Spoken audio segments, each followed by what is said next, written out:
Okay, well, welcome to our latest lunchtime talk. This talk is part of the Norfolk Archaeological Trust, its Centenary and Beyond Project, which is called NAT 100 for short.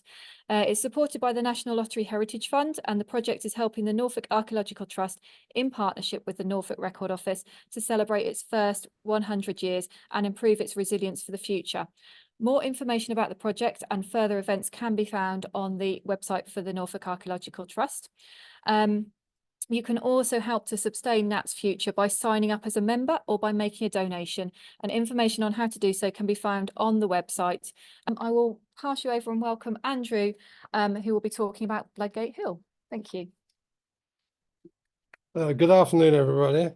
For those of you who are of a religious bent, it's Ash Wednesday, apparently. And for you romantic people, it's Valentine's Day. What I forgot to do before coming out was look in my Cheney date book to see how often the two combine. But it's not that often, so it's a bit different to most Wednesdays. I'm going to talk about just one place, an Iron Age hill fort in South Creake, with the strange name of Bloodgate Hill.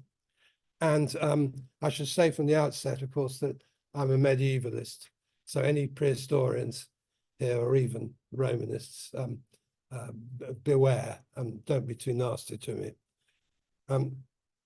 The name intrigues me, first of all, that as far as I can tell, it is not an ancient name, Bloodgate, although the elements, of course, are gate, meaning road or way, blood meaning blood.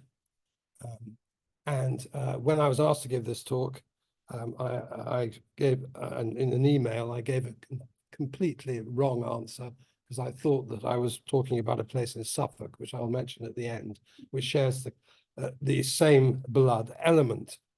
I assume it is probably a medieval name, but does not occur, as far as I can tell, in any of the early documents on South Creake. It's worth mentioning also, of course, don't think it's relevant, but it could be, that South Creake, the Creek element, is one of the very few names that is not Old English or Anglo-Saxon or Germanic. It's thought to be, I think pretty definitely is, from an old Welsh word that means a cliff or a considerable eminence. And it's been pointed out that as you go through the valley of the Burn in either direction, you'll notice off to the east, there is a considerable rise, a sharper rise than is normal for Norfolk, if you can use that expression, as you go through, well, really between the North and South Creeks off to the east. So that might have been what they're referring to, or it's possible that it's referring to the upland on either side of the valley generally, but in which case you'd think there'd be more places with the same name. It's interestingly the same as Creake in Yorkshire and quite a few other places as well. Right. Now, I expect most of you have been to visit the site, or if you haven't, I hope I won't put you off, and you must go there. One thing that it comes pretty clear is that it's not a fantastically obvious site from the ground, I have to say. Many people can think of earthworks, archaeological earthworks, as being huge things. And actually quite often, when I've been with lay people, they point to hills of considerable size and entirely natural origin and ask me whether they are archaeological or not. This particular one, you'll see very little sign of earthwork at all. But nevertheless, from the air, as you can see from this shot, there is clearly something visible. And some views from the air show a plowed out bank or flattened bank, and the others show crop marks of the ditch. And we'll be looking at various different ways in which this site has been observed and recorded. One of the earliest, well, the earliest pictorial representation is in this map of about 1610 or so. And it's one of what would have been 3 maps produced by William Hayward, a well-known cartographer of the late 16th, early 17th century. And it in fact joins up with another map also in the NRO. The third one, which takes up another part of the parish, big parish is South Creake, is yet to be found. And interestingly enough, and some of you know this already, I'm sure, that this map was pulled out of a rubbish bin in a solicitor's office by a friend of mine who worked in the office, a metal detector person, interestingly enough. So a good find altogether, and not done with his machine. Okay, and the next one is just a detail which shows the site in question, looking wonderfully green. And that greenness is most likely to be a combination of a bit of bank and ditch. This particular hill fort has only got a single bank and a single ditch, and many, of course, are much more complicated than that. We don't have them in Norfolk, and I am going to talk about other sites as well. But one thinks of places like Maiden Castle in Dorset, with its multiple banks and ditches. This one would have been really rather singular in comparison with that. Going on with the business of the old maps, one of the rather wonderful things was that in the sort of mid-90s, when this map was rediscovered, there had already been 2 publications by a terrific person called Mary Hesse, a Cambridge academic, and in fact somebody with a non-historical background. I think she was a chemist. She'd already published 2 significant articles about South Creake, about the field systems and the antiquity of the system of roads and ways in the parish. One in Norfolk Archaeology and another in the transactions of the English Place Name Society.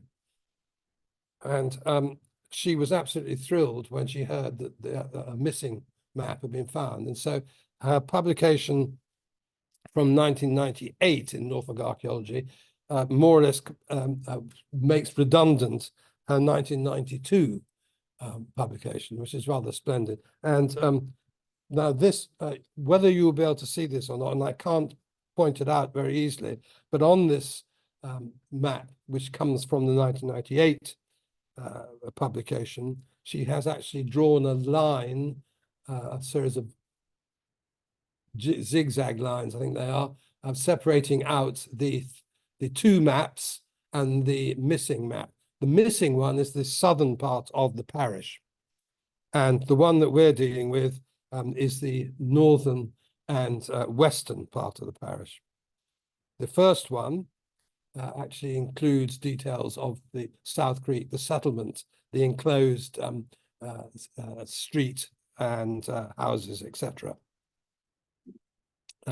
I'll just go back one time there.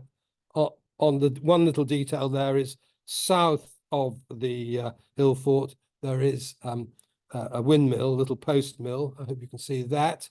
And the various roads coming up to joining the site. And the one coming in from the northeast is actually called on this map a Bloodgate. Now, in 1975, this air photograph was taken by my, by my ex-colleague, Derek Edwards, who for many years took photographs for the Norfolk Archaeological Unit. And this is sort of looking in a generally westerly direction. And you'll see in the middle of the hill fort, showing up here very largely as a crop mark with ditch, very little sign of the bank within it. There is some. And a ring ditch in the middle, which one would assume is going to have been surrounding a early Bronze Age round barrow. Slightly earlier than that, there was some interest been shown in this site because another ex-colleague, Andrew Lawson, carried out a contour survey. And this is really very intriguing because for one aspect of it, which is, and I can't point it out, but in the middle top part, you'll see some very close together north-south contour lines. These represent a bank, a north-south bank. And I will now attempt to go back once more to the detail. Oh, sorry, going the wrong way there. If you look on that, I hope you can see that there is a subdivision within the hill fort into various separate bits of land. And these are, of course, two little furlongs in the open field system of South Creake. There's a north-south little single holding on the west, and then there is east-west holdings and the rest of it forming another furlong. And at the top, the northern part, those east-west strips, if you want to call them that, go right as far as the rampart on the west side. So they're much longer than the ones to the south. When Mary Hesse looked at the various documents, field books, etc.,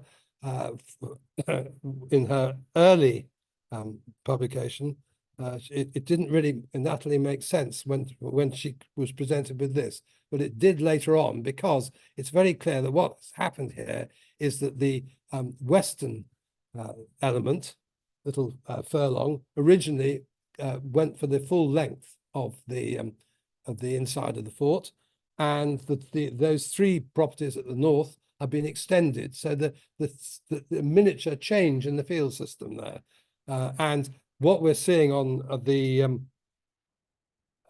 contour survey is actually, strangely enough, the original headland between the east-west strips and the north-south strip, which is very, very curious because it doesn't exist very clearly on the contour survey further to the south. Can't explain that, I'm afraid. Very peculiar, but there it is. There's some sign of a headland to the south, but nothing like as much, which was something that's lasted for much less time than the other bit. It should have been to the north less obvious than it is to the south. Anyway, that interests me a great deal because I spend a lot of time looking at such things and trying to interpret them. Now, the next thing that was done was not long before the 2003 excavation. In fact, it was in the same year, and this is a magnetometer survey carried out by Bradford's geophysical system, and under the boss man, Chris Gaffney, is a sort of leading geophysical person, and he's the guy who appears on so many of those, in fact, almost all of those time team programs, doing the geophys, as it was called. Anyway, he did this, and things that I really would like to point them out, but I can't. The entrance is very clear, and as it was slightly less clear on the contour survey, and is also reasonably clear on the earthwork survey as well.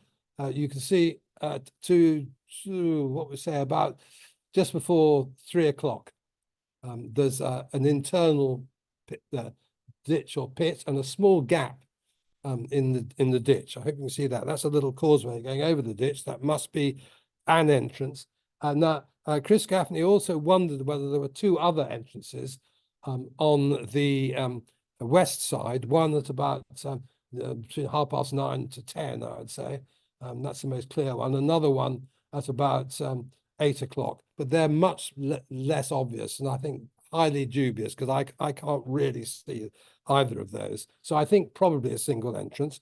Then also, very curiously, you've got from near the ring ditch heading out two radial linear features heading towards the back of the rampart. I hope you can see those, forming a sort of almost like a triangular area.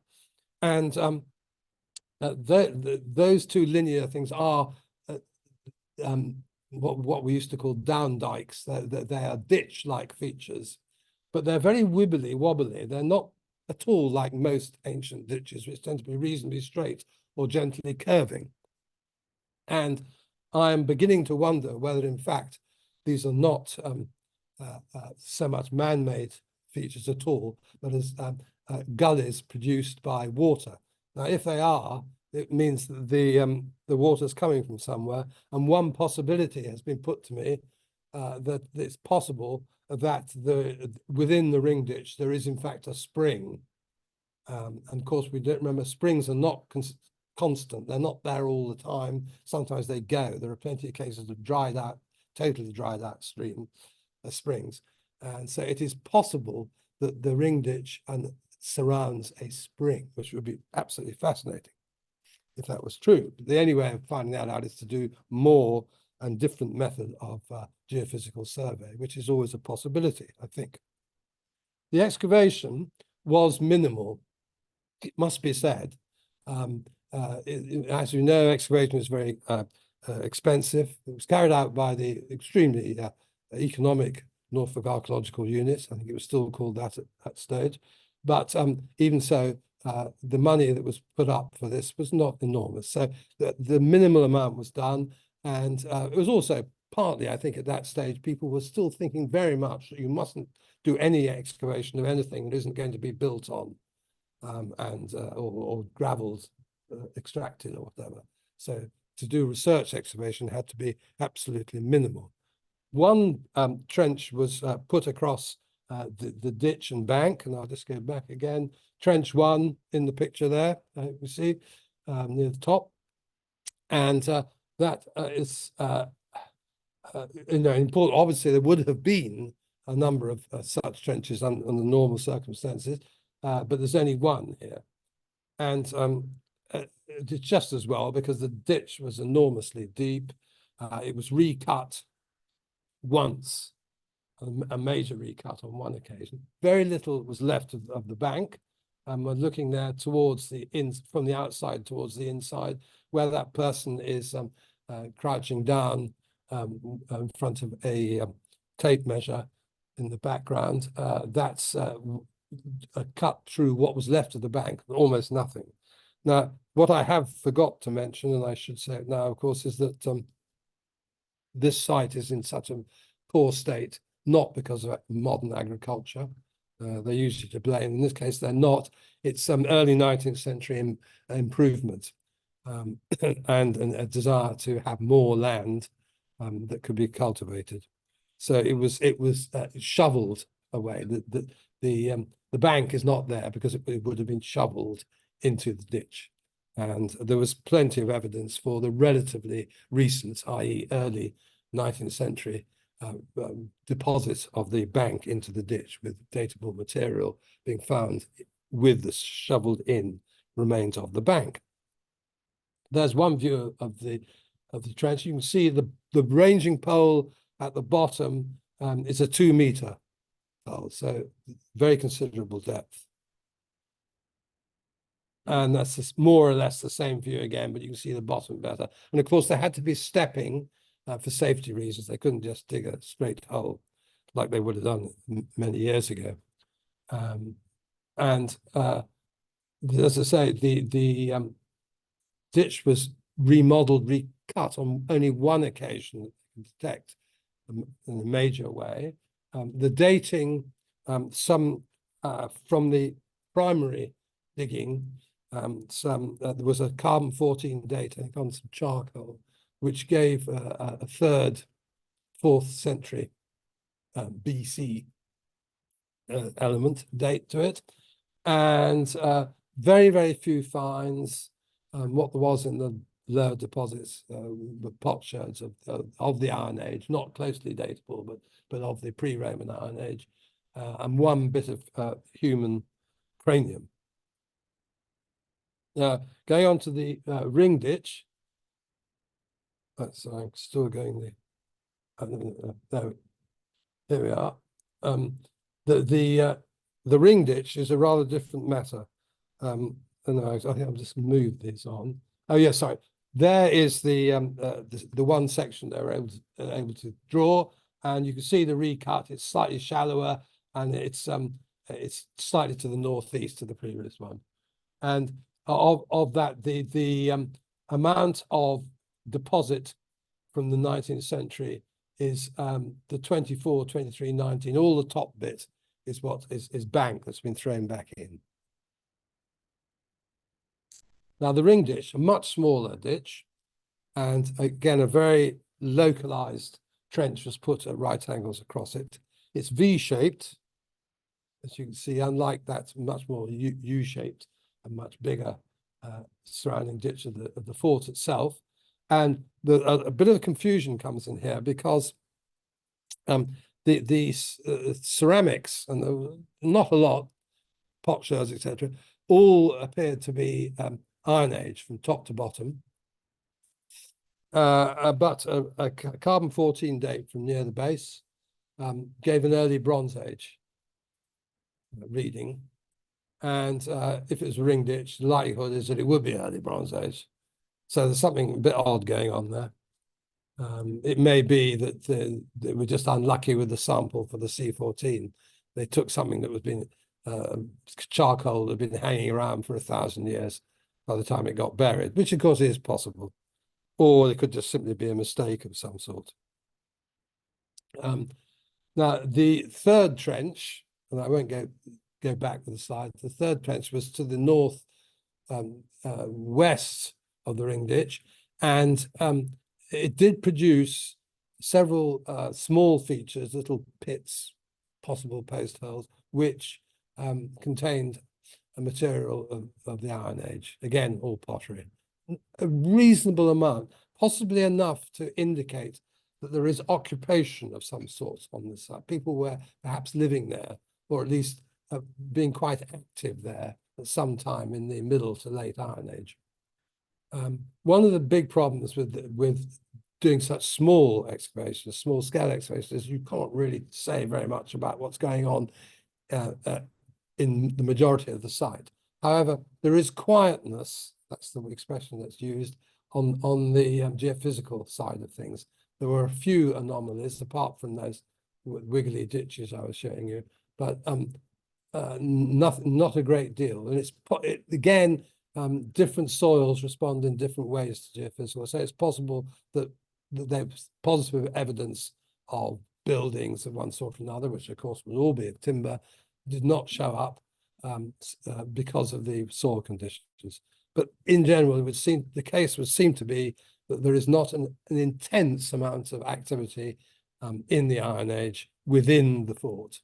That's backed up also by a field walking program that was carried out by the late Alan Davison just before the excavation, and done under very good soil conditions, which is a crucial thing, nicely weathered soil. Alan was a terrifically good finder of sites, and there was very little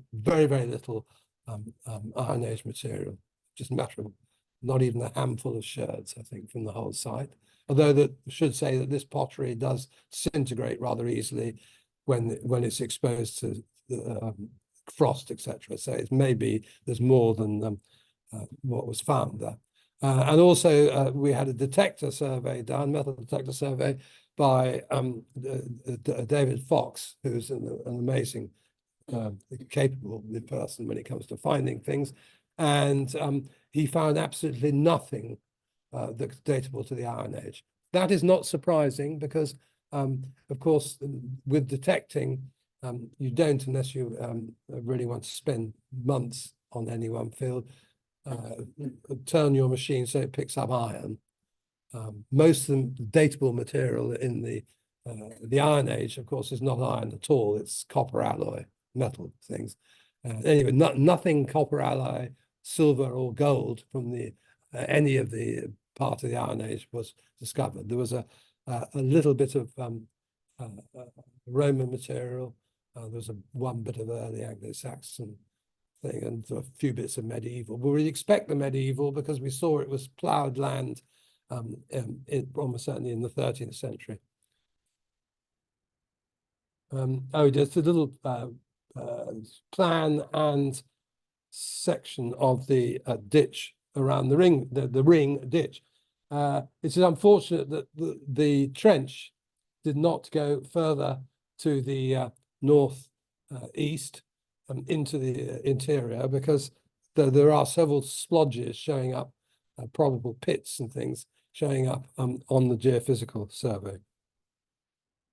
And then this interpretation drawing by Sue White, for which she cooperated with the late Trevor Ashwin, they admit is really rather imaginative. There's the entrance at the bottom left. We're looking here sort of from the northeast.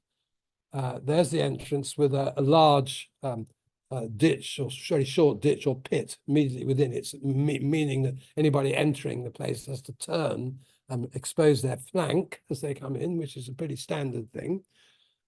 Notice the ditch, the linear features forming the triangle that I pointed out has been straightened somewhat, and some of the wiggles in the two linears have been made into little sort of grovelets, I think, or grovettes of trees, because it is known that the Iron Age people, they were quite keen on groves.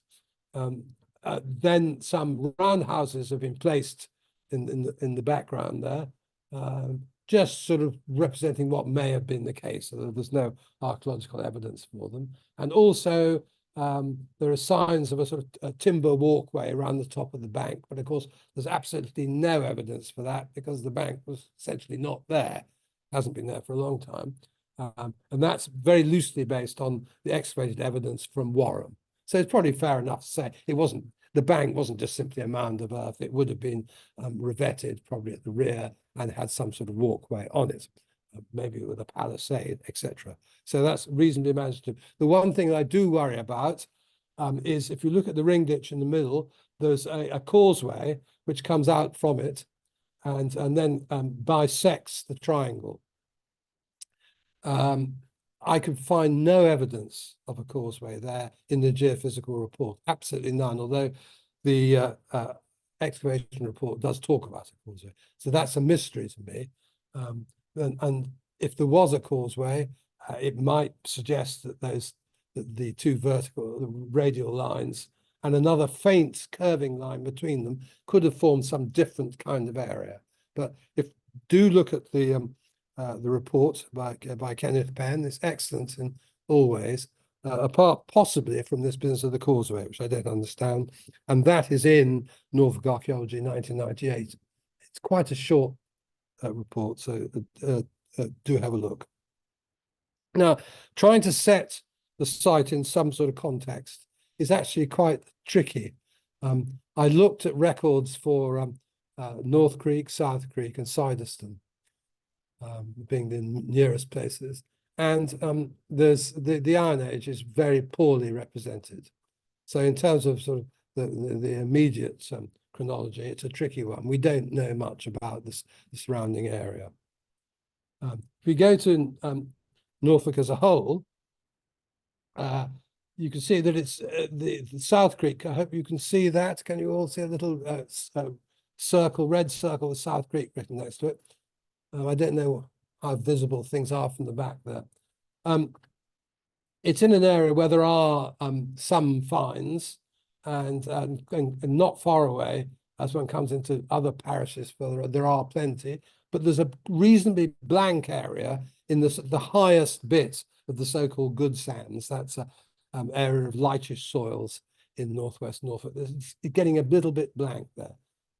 But these archaeological distribution maps are very misleading, because this is showing artifacts, finds of all sorts. And I can see several places where I've done field surveys and picked up bits of pottery, which appear as being very, very dense on this. And they're just potsherds and nothing else. So one potsherd gets a blob, and so would a village with 100 potsherds, 1,000 potsherds. So it's all a little bit misleading. but nevertheless, we have to show these because we haven't got much else to go on. So that's the sort of more or less everything known about the Iron Age, and includes, rather cheekily, possibly, 3 linear earthworks, which have been dated to the Iron Age for the sake of this map. But some people would date them to the post-Roman period. It shows how incredibly ignorant we still are of all sorts of things. You've got the Bitcham Ditch at Beecham Well, Barton Bendish, Narborough. You've got the Lawn Ditch, and you've got another small ditch near Ash Hill as well. And the only one that at this stage is dated is the Lawn Ditch. Even that is disputed after some excavation has been done. I personally do think it belongs to the Iron Age, but some people disagree with that, and the publication has come out to say that it's certainly post-Roman. But anyway, by the by, so there's little lines, you may have to ignore them a little bit. Other hill forts, so-called, in Norfolk. Here are some. Thetford Castle is perhaps the largest, perhaps the most obvious one. There's Creake as well, as you can see. And Warham, which I will say a bit more about, Hokum, Narborough. And in the middle, at the top, you can see, I hope, Taysborough, which probably should be taken off. Well, almost certainly should be taken off, because it is almost certainly not pre-Roman, but post-Roman.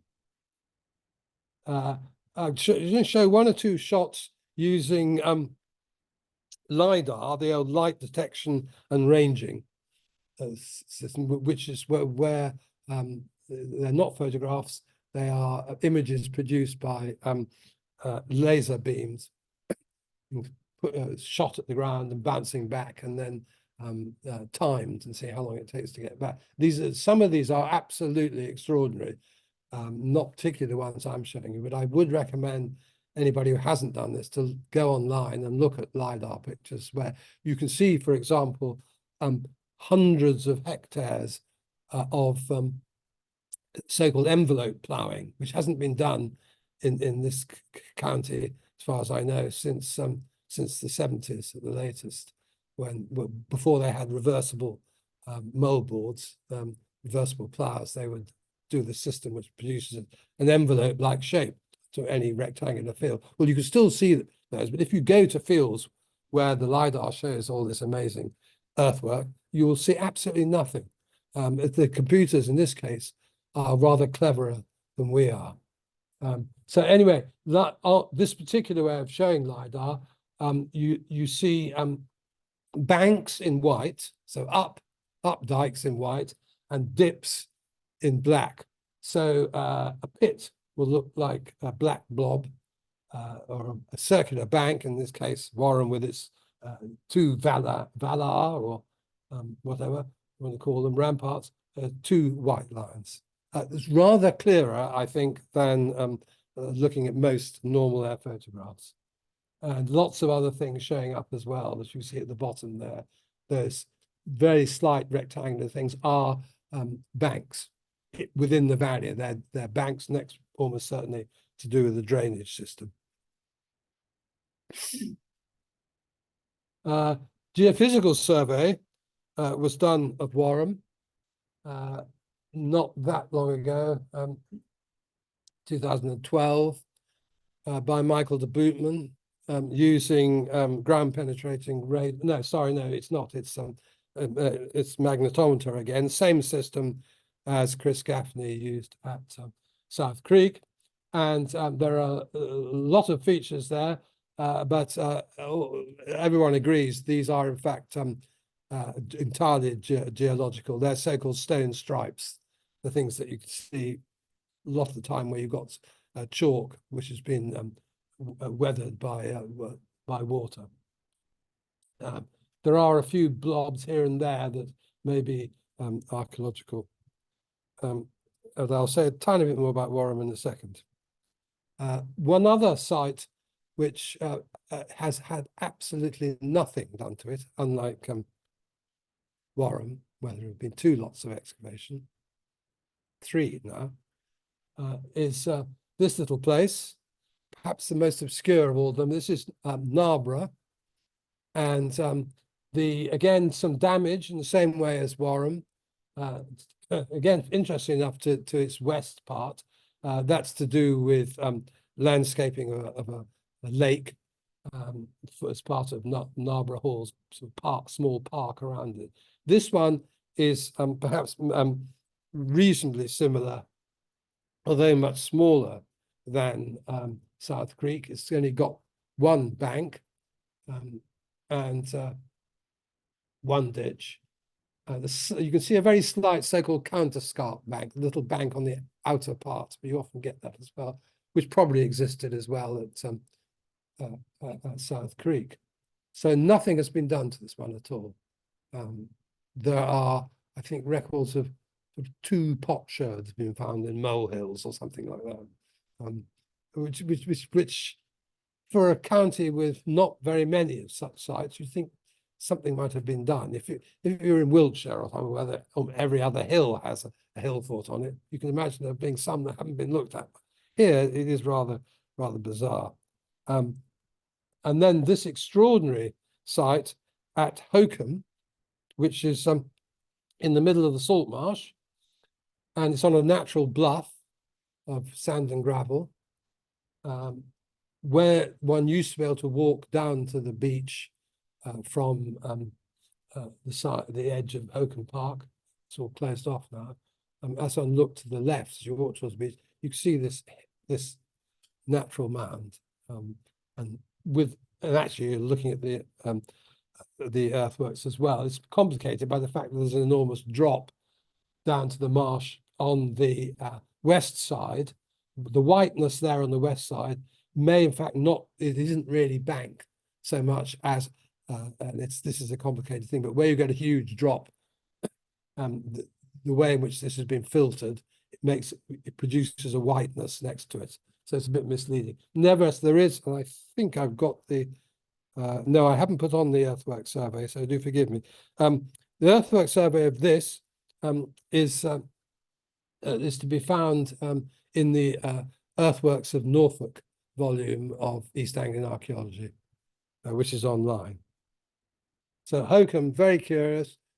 I think 2 Iron Age potsherds have been found, and I think 1 medieval. That's all, but unexcavated. Thetford, an entirely different matter. There has been excavation there in 1962 by the Norfolk Research Committee, and again outside what is now considered to be the castle, but certainly part of it, by the Archaeological Unit, Norfolk Archaeological Unit in 1975, and a number of watching briefs have gone on as well. What we'll have to say about this is that it looks as though there's been an enormous amount of destruction, but actually, and that everything's been piled up in a great mound. Well, actually, that great mound is a Norman motte, the circular thing there with a great ditch around it. Then there are two lots of ditch and a counterscarp bank as well. Two banks, 2 ditches, and an outer counterscarp. Very, very complicated, this site, because the original excavation in 62 is a bit, so it's really quite well done, but it's very difficult to interpret. And there undoubtedly has been a considerable remodeling in the Norman period. And the fact that the ditches just seem to stop where they do stop is all a bit worrying. But sufficient work has been done with watching briefs and borehole monitoring to show that the ditches and banks ran down to the river Thet, which I hope you can see snaking around the bottom, or at least to a slightly earlier line of the river Thet. So what we've got here is not what was always thought to be an oval enclosure, and in 62 that's what they thought. It's not an oval enclosure at all. It's a curved enclosure with about almost half of the enclosure being formed by the river. So this is like the opposite of a hill fort.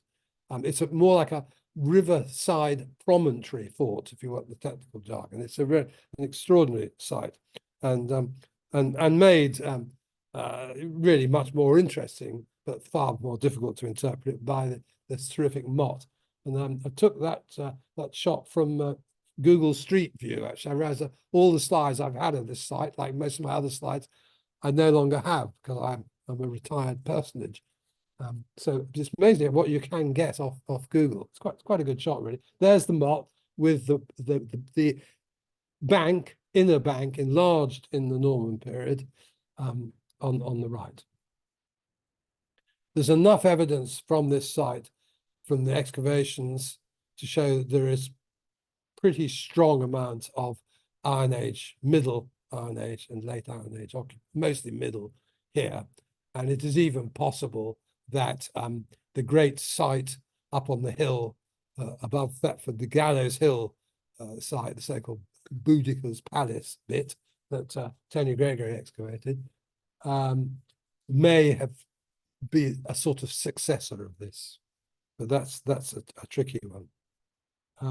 The Iron Age to Roman overlap period, that first century when so much datable material, certainly metalwork, one has to put down as first century BC, first century AD. It can't be fixed more closely than that. So there's actually quite a useful map. This is called the end of prehistory.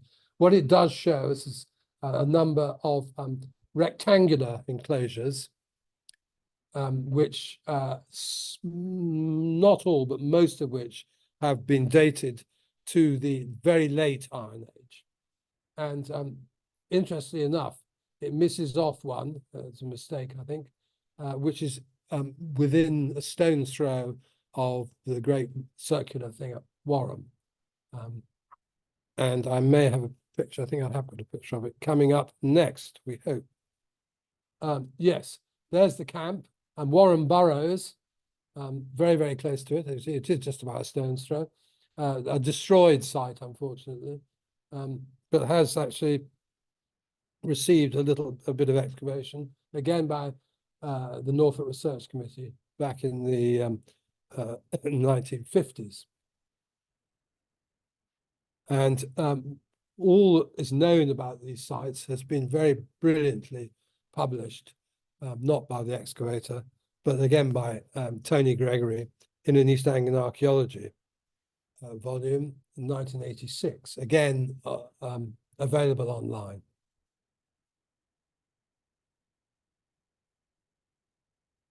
One other site, which does not appear on either of these maps, either the Iron Age one or the Iron Age Roman overlap map, is this extraordinary site at Whiten, very close to Warham.